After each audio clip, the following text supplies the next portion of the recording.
Bruno e Zé, né? Depois eu quero escutar o Mauro também sobre isso. O Flamengo também elevou muito os seus custos, mas como disse o Zé, o Flamengo também recupera muito dinheiro. Ó, o Flamengo com o título da Libertadores, com o título da Copa do Brasil, o Flamengo com venda de ingressos, porque sempre tem a maior média de público que passa e sempre... Todo jogo do Flamengo hoje em dia, mais de 60 mil pessoas. Agora, aumentou muito também junto com o Botafogo. A gente vê aqui, ó, Flamengo, 165 milhões a mais.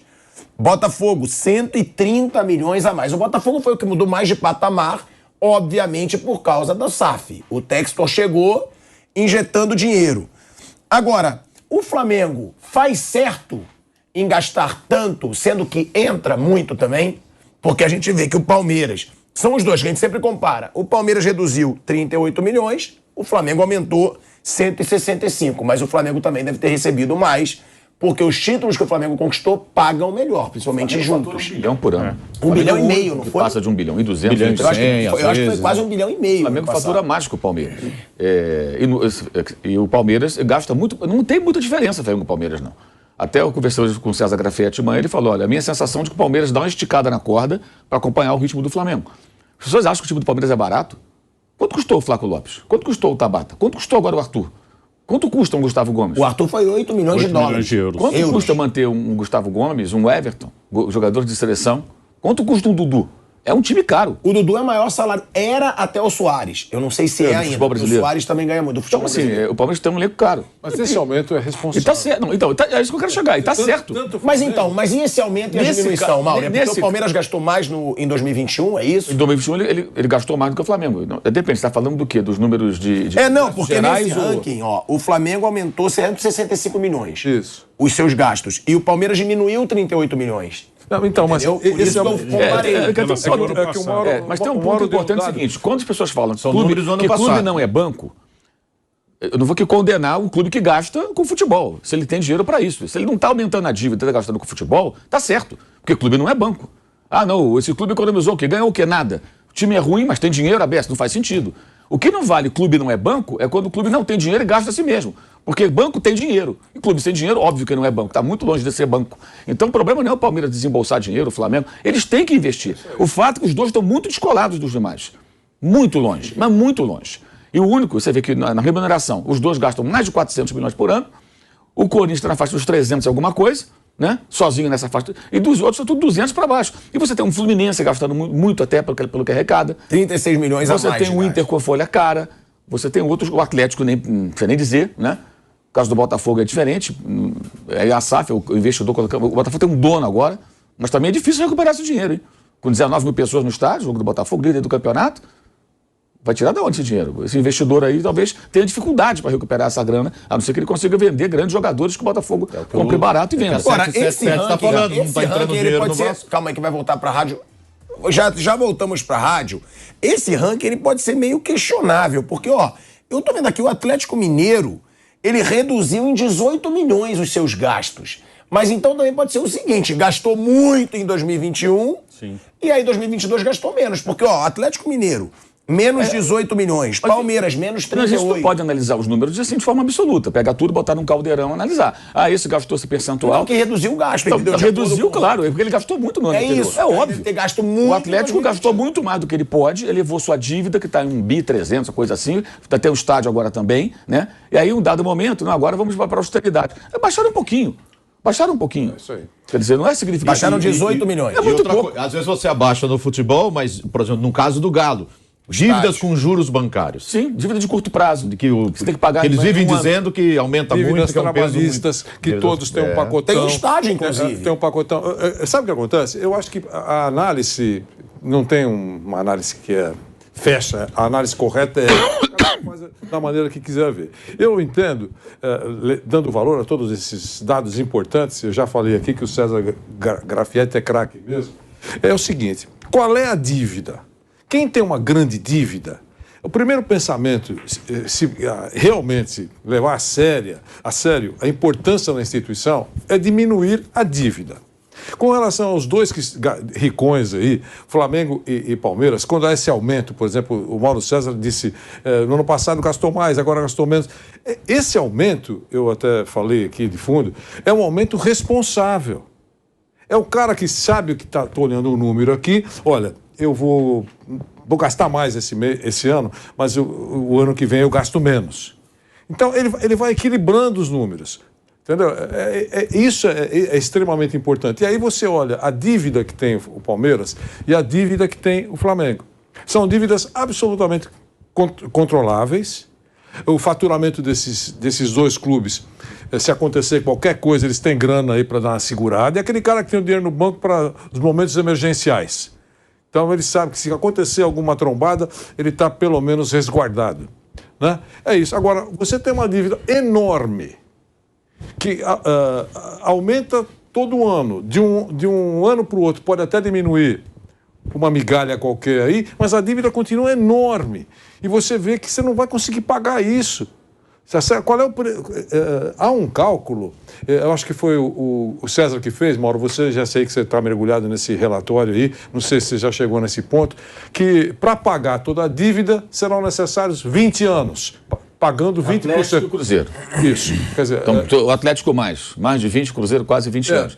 Aí o acontece é o seguinte, eles tiram uma média dos 4 últimos anos. É isso. Quanto faturou nos últimos 4 anos em média? Faturou X, ok. Se todo ano tirasse 20% desse faturamento para quitar a dívida, em quantos anos esse clube... É um exercício para você imaginar o tamanho do buraco. É isso, exato. Aí você vê, por exemplo, o Atlético mais de 20 anos, o Cruzeiro quase 20 anos, que aí ele está contando a dívida real do clube também, não é só a SAF, não. Que eu acho certo, que esse negócio da SAF é um mundo fantasioso, né? Virei SAF e acabou, mas tem os credores da justiça contra o clube lá.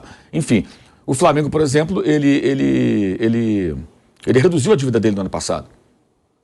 Caiu a dívida, ele investiu mais e reduziu a dívida, porque ele faturou muito, entendeu? Então, assim, esse é o ponto. O Flamengo poderia liquidar a dívida dele, por esse cálculo, em 1 ano e meio, mais ou menos. 1 ano e meio.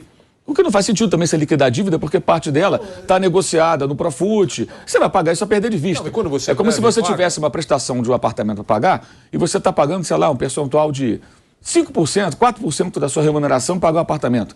Os juros já estão estabelecidos ali. A gente precisa entender que... Você, de repente, fala assim, eu não vou quitar antecipadamente, porque eu posso pagando todo mês. A não ser que o banco fale assim, olha, eu vou te dar um grande desconto, você tem essa grana? Aí você negocia. Mas você não vai antecipar um pagamento, você pode ir pagando pouco a pouco, está dentro do seu fluxo, aquilo não te atinge. Só em título, quanto que o Flamengo arrecadou no ano passado? Em Libertadores e Copa do Brasil? Não sei de cabeça, mas é muito... Eu vou até pedir para nossa produção, eu acho que é 80 milhões em uma...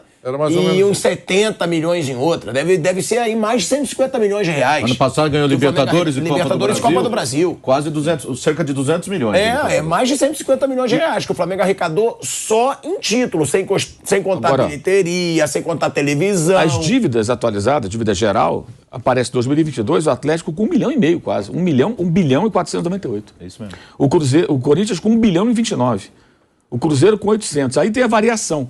O Corinthians já aumentou, tá, Mauro? Porque é 910 milhões, mais a dívida do estádio, 611 milhões. Corinthians, 1 bi e 29. Mas então vai passar disso. Aumentou 7%. É 1 bilhão e 500 milhões hoje, com essa soma.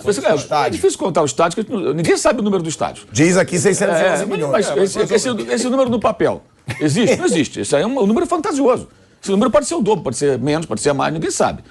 Existem vários exercícios mágicos para chegar nesse número. Agora, o número real, olha, a dívida é tanto. Deve tanto para a Caixa, tanto para a Odebrecht, tanto para o cara da marmita. Eu devo isso aqui. Esse número não existe, ninguém vê. Eu procurei, não achei, ninguém consegue.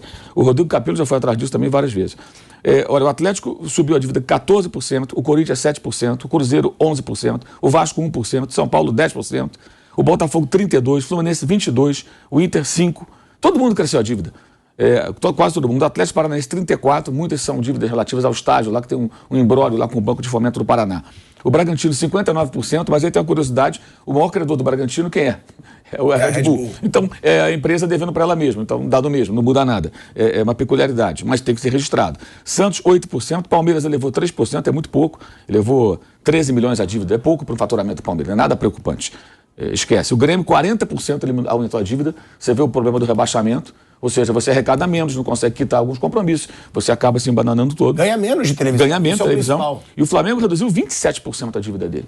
Mais de um quarto. Além de gastar mais, ele reduziu muito a dívida. O Flamengo foi o único que reduziu a dívida? Dos maiores, sim. Depois que reduziu a dívida foi o Coritiba, o Avaí, o Juventude, o Goiás e o Cuiabá. Porque o Bahia também aumentou, o América Mineiro, o Fortaleza também aumentou, o Ceará também aumentou, o Atlético Goianiense também. Mas você pega o caso como o Fortaleza, ele aumentou seu endividamento, mas o clube está todo equilibrado, a dívida é controlada, está tudo em dia, então ele pode fazer um investimento em algum momento. É como uma empresa que, de repente, uma indústria, o cara fala, eu preciso comprar máquinas novas aqui para poder produzir, senão eu vou perder espaço para o meu concorrente. Estou com maquinário defasado. Ele vai lá no BNDES, pega o empréstimo e faz um endividamento, mas ele melhora a produção da empresa dele, fatura e paga aquelas máquinas, se for bem feito. No futebol não é diferente, você pode ter uma dívida com o banco, que for. A questão é ser uma coisa feita de forma controlada dentro do que você pode fazer. E tem outra coisa, até a dívida bancária, quando o clube, como acontece com a vida das pessoas também, se o clube tem crédito, ele é bom pagador, ele consegue negociar juros melhores. O Flamengo nos últimos anos teve situações de trocar dívida. Tipo, o banco do Vanderlei Nogueira emprestou um dinheiro X para o Flamengo. Aí o banco do Zé chega e fala assim, olha, eu te empresto tantos milhões aqui, eu te dou essa taxa de juros aqui, melhor do que a do banco do Vanderlei. Eu pego o dinheiro com o Zé, eu sou o clube, pago o Vanderlei, liquidei a dívida e fico devendo ao Zé que está me cobrando um juro menor. Até isso acontece. Por que os bancos oferecem isso para clubes como o Flamengo ou Palmeiras, se precisar? Porque são clubes que vão pagar. Tem crédito na praça. E tem ativos a receber, como, por exemplo, venda de jogadores para o exterior. Então, as negociações são feitas mais facilmente. Você sabe que não vai tomar calote. Ele começou a organizar o Palmeiras na medida em que ele pegava empréstimo no nome dele, que tinha crédito. Sim, que o Palmeiras não tinha. E ele não repassava. Ou seja, o Palmeiras lá, o banco queria 20% para emprestar. Sim. Para ele eram 3% ao ano, 3,5%. Ele pegava, ele pagava, e foi a grande contribuição dele nessa área, além de organizar o clube, né?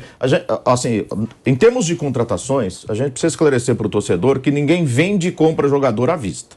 Sim. Por exemplo, o caso do Flamengo, ele vai comprar um jogador e assumir dívidas para o ano seguinte, também de acordo com as vendas que ele fez lá atrás, ele tem a receber no ano seguinte. Ele vai receber um volume de dinheiro em 2013, dá a liberdade a ele de comprar jogadores e já casar, vou receber tantas parcelas do jogador, do Vinícius Júnior ainda, que está recebendo ainda, né? Tenho a receber, ou do Vinícius, ou não sei, dos jogadores negociados ali. Eu tenho tanto a receber desse ano. Eu posso comprar um jogador aqui e casar o que eu tenho que pagar, entra aqui e sai ali. Ou seja, e também as equipes mais bem administradas, que são poucas no futebol brasileiro, no caso do Palmeiras, do Flamengo, ele abre o ano, assim, ou chega na data FIFA, ele sabe, eu posso gastar X em contratação. O Flamengo apresentou, olha, eu não sei se foi ano passado ou para esse ano, falou, nós podemos gastar 170 milhões em contratação. Porque nós temos no balanço essa abertura, nós temos esse volume de dinheiro, é o que nós podemos gastar. E até outro dia ele não tinha gasto tudo que tinha direito de gastar. Tinha até uma janela, né, que ele vai usar agora, que ele ainda poderia fazer investimento em cima desse orçamento.